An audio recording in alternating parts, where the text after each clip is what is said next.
मैं डॉक्टर भामा अग्रवाल आपके अपने यूट्यूब चैनल पर आपका स्वागत करती हूँ, अभिनंदन करती हूँ। आइए प्यारे बच्चों, आज हम बिहारी जी का अध्ययन आरंभ करते हैं।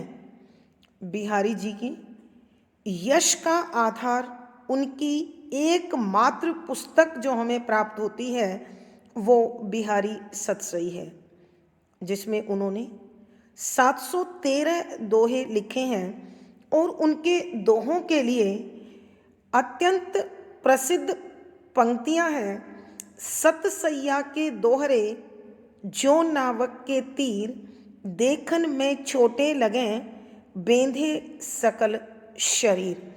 अर्थात ये दो पंक्ति वाले दोहे अपने आप में एक अद्भुत भाव सौंदर्य, कल्पना सौंदर्य, विषय सौंदर्य और शिल्प सौंदर्य समेटे हुए हैं। इन दोहों के अध्ययन से हमें यह भी जानकारी मिलती है कि बिहारी जी एक सामान्य व्यक्तित्व नहीं है। वो अनेक विधाओं का और अनेक विषयों का अत्यंत प्रबुद्धता से, अत्यंत बारीकी से ज्ञान रखते थे। इसलिए उनके दोहों में हमें भक्ति, नीति, नायिका भेद निरूपण, श्रृंगार के संयोग तथा वियोग पक्ष, प्रेम, सौंदर्य, विज्ञान, वास्तुशास्त्र, नक्षत्र ज्ञान, रंग योजना आदि न जाने कौन कौन से पहलू हैं जो हम इन दोहों में पढ़ते हैं, समझते हैं और अपने जीवन को एक अलग दिशा देते हैं। यहाँ कवि ने प्रभु के प्रति उल्हाना भी दिया है, अपना प्रेम भी जताया है और उन्होंने यह भी बताया है कि प्रभु, मुझ जैसे पापी से अब आपका पाला पड़ा है। जब मुझे मुक्त करके दिखाओगे तो जानूंगा। यानी कहीं कहीं वह उन्हें चुनौती देते हुए भी दिखाई देते हैं। साथ ही वो यह भी कहते हैं कि यदि कोई व्यक्ति इस संसार के गुणों को देखता नहीं है, समझता नहीं है, महसूस नहीं करता, तो इसका अभिप्राय यह कतई नहीं है कि संसार में गुण नहीं है। यह संसार अनेक गुणों से भरा हुआ है, अनेक योग्यताओं से भरा हुआ है, लेकिन मनुष्य उन गुणों को केवल इसलिए नहीं देख पाता क्योंकि वह उन्हें समझना चाहता नहीं है अथवा उसे समझ में आते नहीं हैं। ठीक उसी प्रकार जैसे हम इन आँखों से पूरे विश्व को देखते हैं, लेकिन एक आँख दूसरी आँख को नहीं देख सकती। नायिका भेद में उन्होंने शुक्ल अभिसारिका, कृष्ण अभिसारिका के साथ साथ नायिका के हर छोटे से छोटे तत्व को उन्होंने निरूपित किया है। बच्चों, आपको जानकारी होगी कि बिहारी जी महाराज जय सिंह के दरबार में रहने वाले एक कवि मात्र नहीं थे। उन्होंने एक विश्वसनीय सलाहकार, एक उत्तम पथ प्रदर्शक की भूमिका भी इन दोहों के माध्यम से आप पाएंगे कि वो निभा रहे हैं। तो हम यही कहेंगे, बिहारी जी के ये दोहे वास्तव में अपने अंदर बहुत कुछ समेटे हुए हैं।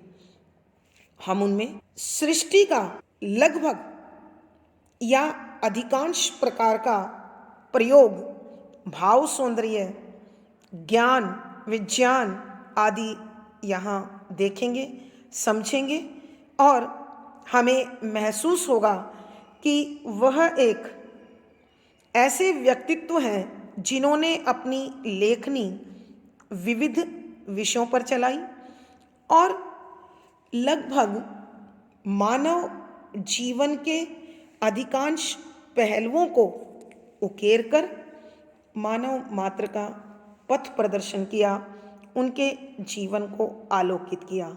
आइए देखते हैं इन दोहों में कविवर क्या समझाना चाहते हैं। दोहा संख्या 47।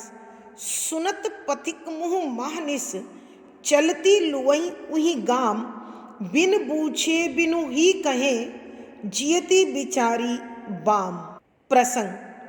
प्रस्तुत दोहा हमारी हिंदी की पाठ्य पुस्तक मध्यकालीन काव्य कुंज में संकलित रीति सिद्ध कवि बिहारी जी द्वारा रचित उनके एकमात्र ग्रंथ बिहारी सतसई के दोहों से लिया गया है। संदर्भ। यहाँ कविवर एक सखी के माध्यम से विरहणी नायिका का परिचय दे रहे हैं और इस परिचय का माध्यम उन्होंने बनाया है मौसम, प्राकृतिक वातावरण। वो कहते हैं कि माह, ठंड का महीना, और उसमें रात के समय लुओं का चलना, यह विरहणी नायिका की आहों का परिणाम है। ऐसा ही वर्णन करते हुए कविवर इस दोहे में लिखते हैं कि व्याख्या।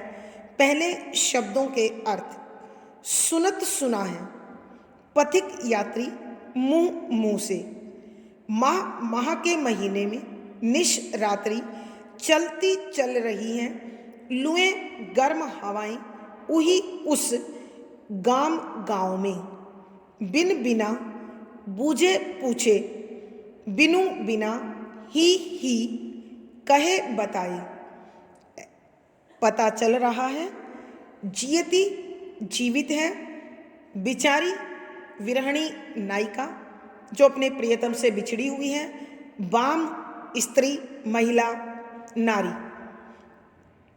यहाँ एक सखी अपनी दूसरी सखी को बता रही है कि हे सखी सुन, आज मैंने सुनत पथिक मुँह कि एक यात्री के मुंह से यह सुना, माहनिस चलती लुहे उही गाम, कि उसके गांव में माघ के महीने की रात्रि में गर्म तेज हवाएं चल रही हैं। और इन गर्म तेज हवाओं के विषय में जानकारी मिलते ही मैं समझ गई। क्या समझ गई? बिन बूझे, बिना पूछे ही, बिनु ही कहे, बिना ही उससे कुछ कहे, मुझे यह जानकारी प्राप्त हो गई, जियती बिचारी बाम, कि हमारी विरहणी नायिका जो उस गांव में रह रही है वो अभी जीवित है, क्योंकि ये गर्म हवाएं, ये लुहें अपने नायक के लिए तड़फती हुई नायिका की आहों का परिणाम है। एक बार फिर हम इस दोहे की व्याख्या करते हैं। एक सखी अपनी दूसरी सखी से बात करते हुए विरहणी नायिका का परिचय देकर कहती है कि हे सखी सुन, आज मैंने सुनत पथिक मुँह कि एक यात्री के मुंह से सुना है, माहनिस चलती लुहे उही गाम, कि हमारी नायिका के उस गांव में माह, ठंड के इस महीने की रात्रि में गर्म तेज हवाएं लुए चल रही हैं। बिना कुछ उससे पूछे, बिन बूझे कि उससे कुछ नहीं पूछा, बिनु ही कहे कि उसे कुछ भी नहीं बताया, बिना कुछ कहे सुने मैं यह पहचान गई हूँ, यह जान गई हूँ, जियती बिचारी बाम, कि हमारी विरहणी नायिका जो अपने नायक से बिछुड़कर उस गांव में रह रही है वो अभी जीवित है, क्योंकि ये लुएं अपने प्रियतम से बिछुड़ने के बाद विरह में तड़पती हुई हमारी नायिका की आहों का ही परिणाम है। भावार्थ। कवि के कहने का भाव यह है कि विरहणी नायिका की पीड़ा इतनी अधिक प्रचंड है, इतनी अधिक प्रबल है कि माह जैसे ठंड के महीने में भी उसकी आहों के कारण वातावरण में गर्मी छाई हुई है। विशेष यहाँ विरहिणी नायिका का ऊहात्मक वर्णन किया गया है। शुद्ध साहित्यिक ब्रज भाषा का प्रयोग है। वियोग श्रृंगार रस है, माधुर्य गुण है, दोहा छंद है, गेय शैली और संगीतात्मकता बनी हुई है। इस पद में अनुप्रास, पथिक मुंह, पदमैत्री, महानिस, फिर पदमैत्री, अतिशयोक्ति, अनुमान आदि अलंकारों का सुंदर सटीक प्रयोग हुआ है। दोहा संख्या 48। इत आवती चली जाति उत चली 6 सातक हाथ, चढ़ी हिंडोरई से रहे लगी उसासनु साथ। प्रसंग पूर्ववत। संदर्भ। यहाँ रीति सिद्ध कवि बिहारी जी ने नायिका की विरह दशा का विचित्र चित्र अंकित किया है कि प्रियतम से बिछुड़ने के बाद नायिका इतनी अधिक दुर्बल हो गई है, इतनी अधिक कमजोर हो गई है कि अब वो इन सांसों का उतार चढ़ाव भी सहन करने में असमर्थ है, कि वो इन सांसों के आने जाने के साथ छूलने लगती है, आगे पीछे होने लगती है। नायिका की इसी विषम स्थिति का वर्णन करते हुए कविवर लिखते हैं कि व्याख्या शब्दों के अर्थ। इत यहाँ आवती आती है चली चलकर झटके के साथ, जाती जाती है उत वहां पर चली चलकर, 6 सातक हाथ, 6-7 हाथ की दूरी, यानी लगभग 1.5 से 2 मीटर की दूरी तक चढ़ी चढ़कर, हिंडोरई हिंडोला अर्थात झूला, सह रहे के समान रहती है, उसासनु उच्छ्वास यानी श्वास का लेना और छोड़ना साथ साथ में। यहाँ नायिका की एक सखी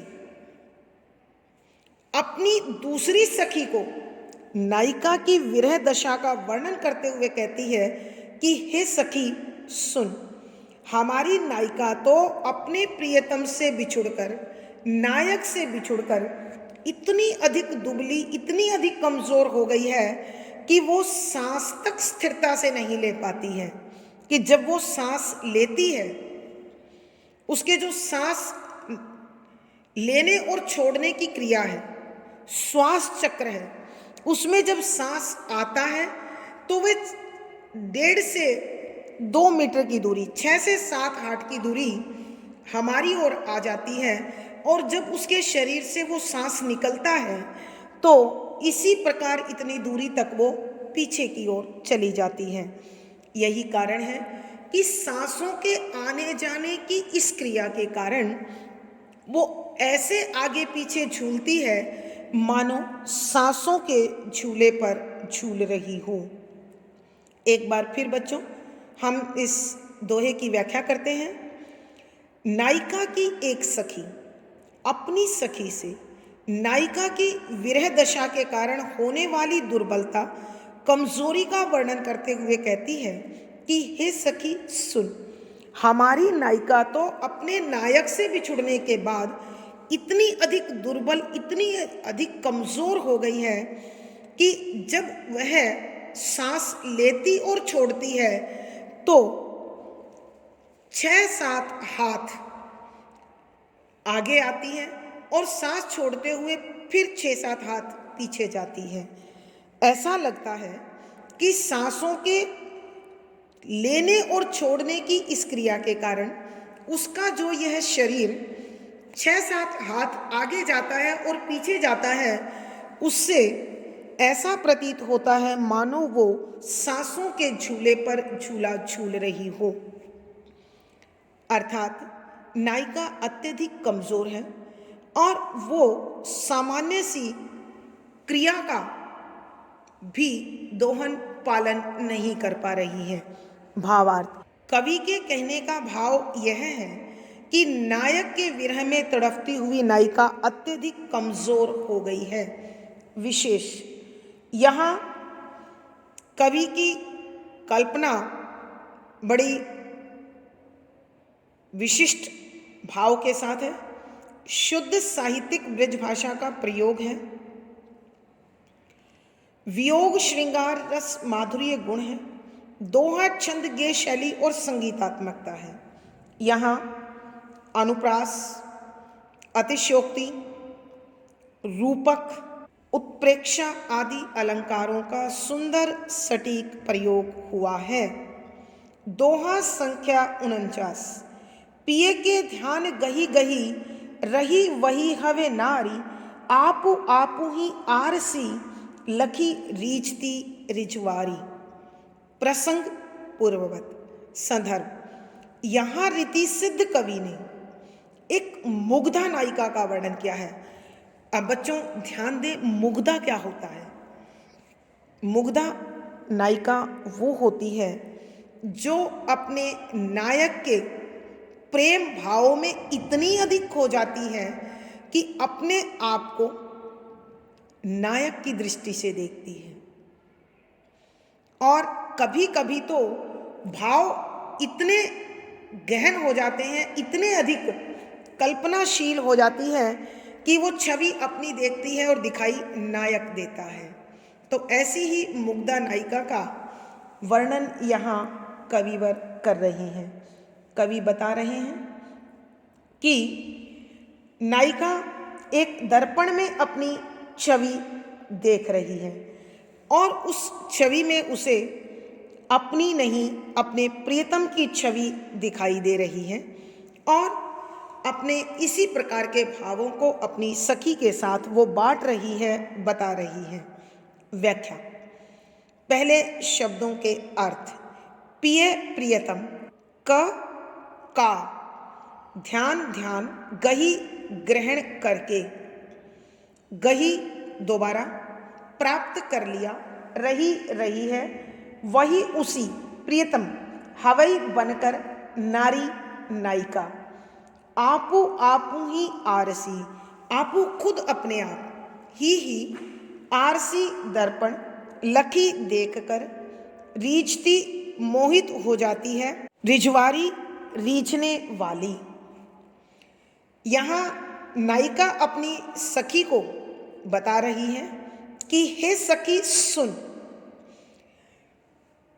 पिए के ध्यान गही, कि मैं अपने प्रियतम के ध्यान में खोई हुई थी, डूबी हुई थी और इसीलिए गही रही वही हवे नारी, और मैं उनके ध्यान में डूबे डूबे खुद उनकी प्रियतमा बन गई, खुद उनको अत्यधिक प्यार करने लगी, अर्थात खुद को ही मैं अपना प्रियतम, अपना प्रिय, अपना साथी समझने लगी।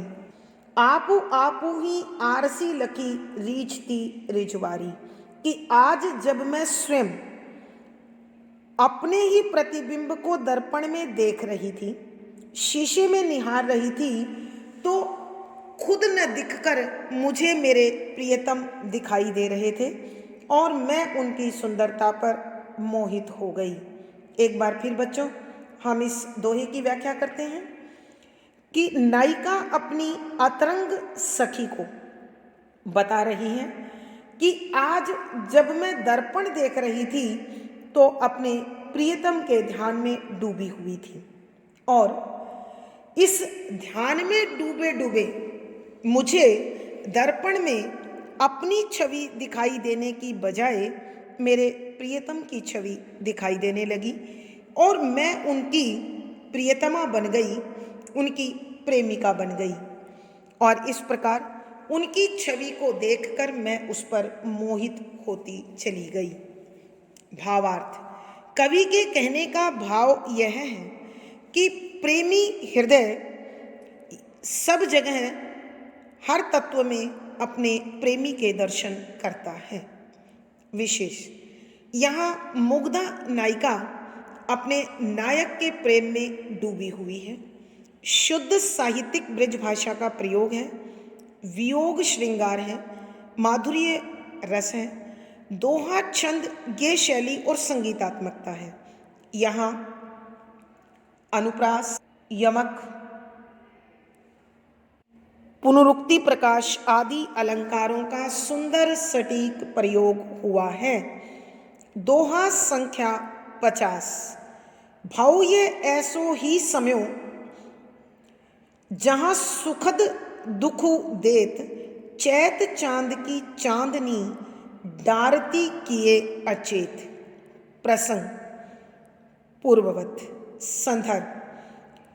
इस दोहे में रीति सिद्ध कवि बिहारी जी विरहणी नायिका के हृदय का, मन का अत्यंत मार्मिक वर्णन कर रहे हैं। वो बता रहे हैं कि अपने नायक के वियोग में तड़पती हुई नायिका अपनी किसी प्यारी सखी के समक्ष अपने मन की दशा का वर्णन करते हुए कहती है कि व्याख्या। पहले शब्दों के अर्थ। भाव बन गया है, हो गया है। यह आज का ऐसो ही इस प्रकार का समूह, समय, वातावरण, जहाँ जिस स्थान पर सुखद सुख देने वाले तत्व दुख देने लगे हैं। चैत्र का महीना, चांद की चांदनी अर्थात ज्योत्सना चांदनी ही डारती कर रही है, किए कर देती है, अचेत बेहोश, बेसुध, बेचैन, कि नायिका अपनी अतरंग सखी को कहती है कि हे सखी, आजकल न जाने कैसा समय आ गया है। यह समय बड़ी विपरीत चाल में चलने लगा है, क्योंकि जहां सुखद दुख देत, जो चीजें कल तक सुख देने वाली थी, आनंद देने वाली थी, प्रसन्नता देने वाली थी, खुशी देने वाली थी, वो सब चीजें आज मुझे दुख देने लगी हैं, मुझे तड़फाने लगी हैं। अब सखी, सामान्य सी बात ही देख, चैत चांद की चांदनी, कि अब चैत्र का महीना लगा हुआ है और चैत्र के मास में तो चांद की चांदनी अत्यंत मोहक होती है, शीतल होती है, खुशगवार होती है। लेकिन हे सखी, मेरे लिए तो यह चांदनी आजकल बड़ी तपन देने वाली, कष्टप्रद हो गई है, क्योंकि इस चांदनी में मुझे मेरे नायक, मेरे प्रियतम याद आते हैं और मैं अत्यधिक व्याकुल होकर, अत्यधिक बेचैन होकर बेसुध हो जाती हूँ। कहने का अर्थ यह है कि प्रियतम से बिछुड़ने के कारण नायिका के ग्रहों की चाल आजकल गलत चल रही है, कि उसे बसंत का यह महीना और बसंत के महीने की चांदनी भी सुख देने में असमर्थ है। एक बार फिर बच्चों, इस दोहे की व्याख्या करते हैं। अपने नायक के विरह में तड़पती हुई नायिका अपनी अतरंग सखी के समक्ष अपनी मनोदशा का वर्णन करते हुए कह रही है कि हे सखी देख, आजकल तो समय बड़ा बदल सा गया है, यहाँ सब कुछ विपरीत चाल में चलने लगा है, क्योंकि जो चीजें कल तक सुख देने वाली, आनंद देने वाली, खुशी देने वाली, प्रसन्नता देने वाली थी, आज वही तत्व मुझे दुख दे रहे हैं, मुझे कष्ट दे रहे हैं। अब यह बसंत का महीना ही लो, इस बसंत के मौसम में, इस चैत्र के महीने की चांद की चांदनी भी, जो अत्यंत लुभावनी शीतलता प्रदान करती है, मन को प्रसन्न कर देने वाली होती है, यह भी मुझे अपने नायक की याद दिलाकर तड़फाती है, बेचैन करती है और मैं इस आकुलता में, इस व्याकुलता में बेसुध हो जाती हूँ। अर्थात नायिका इस बसंत के मौसम का आनंद, इस चैत्र की चांदनी का आनंद अपने वियोग के कारण नहीं ले पा रही है। भावार्थ, कवि के कहने का भाव यह है कि मिलन के पलों में जो तत्व सुखद होते हैं, विरह के पलों में वह अत्यंत दुखदाई हो जाते हैं। विशेष यहाँ नायिका की विरह दशा का वर्णन किया गया है। शुद्ध साहित्यिक ब्रज भाषा का प्रयोग है। वियोग श्रृंगार रस और माधुर्य गुण है। दोहा छंद गेय शैली और संगीतात्मकता बनी हुई है। यहाँ इस दोहे में अनुप्रास, विरोधाभास, संबोधन, स्वभावोक्ति आदि अलंकारों का सुंदर सटीक प्रयोग हुआ है। दोहा संख्या 51। समय पलट पलटे प्रकृति, कोने तजई निज चाल, भव अकरुण करुणा करो, इहि कपूत कली काल। प्रसंग पूर्ववत। संदर्भ, यहाँ कवि ने परिवर्तन प्रकृति का अटल नियम है उसका वर्णन किया है और यह भी बताने की कोशिश की है कि विरहणी नायिका इस प्रकृति के बदलाव को कलयुग का दुष्परिणाम मान रही है और इसी भाव के साथ वो अपनी सखी से कहती है कि व्याख्या। पहले शब्दों के अर्थ। समय समय, पलट फेर, पलटाई पलट जाती है प्रकृति प्रकृति को कौन ना नहीं तजई छोड़ता है निज अपनी यानी स्वभाव के अनुकूल चाल व्यवहार, भव बन गया है, अकरुण निर्दयी कठोर निष्ठुर, करुणा करो करुणा करने वाला ही, यही इस कपूत बुरा पुत्र कलिकाल कलयुग के कारण। यहाँ कविवर अन्य उक्ति अलंकार में भी बात कर रहे हैं। अन्य उक्ति भाव के साथ भी अपना भाव प्रकट करते हैं, अपने मनोभाव प्रकट करते हैं। पहले संदर्भ में विरहणी नायिका अपनी सखी से कहती है कि हे सखी, जब समय बदलता है यानी समय का चक्र चलता है तो प्रकृति भी साथ देना छोड़ देती है।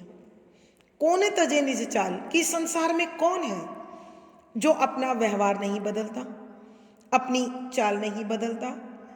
जो मेरा प्रियतम मेरे प्रति अत्यंत दयालु था, भव अकरुण करुणा करो, कि जो मेरा प्रियतम मेरे प्रति बड़ा दयालु था, स्नेही था, सहनशील था, संवेदनशील था, वही अब मेरे प्रति निष्ठुर हो गया है। वह इतना कठोर हो गया है कि उसे मेरी तनिक भी चिंता नहीं है, वह मुझे भूल गया है। और यह बदलाव इस कपूत कलयुग का परिणाम है। अन्य भाव में एक भक्त अपनी साख्य भक्ति का परिचय देते हुए भगवान को उल्हाना दे रहा है। कह रहा है कि हे प्रभु, जब समय का फेर बदलता है तो प्रकृति भी अपने रंग बदल लेती है। इस संसार में भला ऐसा कौन है जो समय बदलने पर अपना रंग ढंग, अपनी चाल ढाल नहीं बदलता है। हे दयालु, हे दीन बंधु, हे दया निधान, आप भी इस दुष्ट कलयुग के प्रभाव में आने के कारण अपनी दयालुता, अपनी उदारता, अपना बड़प्पन छोड़ चुके हो। इसलिए आप मुझ जैसे दीनहीन भक्त को अपना प्रेम प्रदान नहीं कर रही हो। भावार्थ, कवि के कहने का भाव यह है कि प्रेम की अधिकता होने पर प्रतिपक्ष से हमारी अपेक्षा के अनुसार, आशा के अनुसार जब परिणाम नहीं मिलते तो हम दुखी हो जाते हैं। विशेष यहाँ परिवर्तन प्रकृति का अटल नियम है के विषय पर प्रकाश डाला गया है। शुद्ध साहित्यिक ब्रज भाषा का प्रयोग है। यहाँ वियोग श्रृंगार माधुर्य गुण भी है और शांत रस प्रसाद गुण भी है। दोहा छंद ये शैली और संगीतात्मकता है। इस दोहे में पदमैत्री, अनुप्रास, स्वभावोक्ति, विरोधाभास, रूपक आदि अलंकारों का सुंदर सटीक प्रयोग हुआ है। इस दोहा संख्या 51 के साथ ही हमारे पाठ्यक्रम में शामिल बिहारी सतसई के दोहों का अध्ययन अब समाप्त होता है। मैं अपने सभी विद्यार्थियों से आग्रह करती हूँ कि पाठ्यक्रम में शामिल प्रश्नों के उत्तर पाने के लिए वो इन दोहों को एक एक बार और ध्यानपूर्वक सुने। यहाँ विशेष तौर से कवि ने नायिका के विभिन्न भेदों का बड़ा सुंदर चित्रण किया है, तो नायिका भेद पर बनने वाले प्रश्न का उत्तर पाने के लिए हमें इन्हें एक बार और सुनना अत्यंत आवश्यक है। आज की हमारी यह कक्षा यहीं समाप्त होती है। फिर अगली कक्षा में मुलाकात होगी और पिछली वीडियो का लिंक आपको यहाँ पर मिल जाएगा। आशा है बिहारी जी द्वारा रचित ये सभी दोहे आपने ध्यानपूर्वक सुने होंगे और आपको सब अच्छी प्रकार से समझ में भी आ गए होंगे। अपने भाव कमेंट बॉक्स में लिखकर बताएं। वीडियो को लाइक करें, शेयर करें और चैनल सब्सक्राइब करें। आपका दिन और जीवन मंगलमय हो, इसी शुभकामना के साथ, इसी मंगल कामना के साथ आभार, धन्यवाद।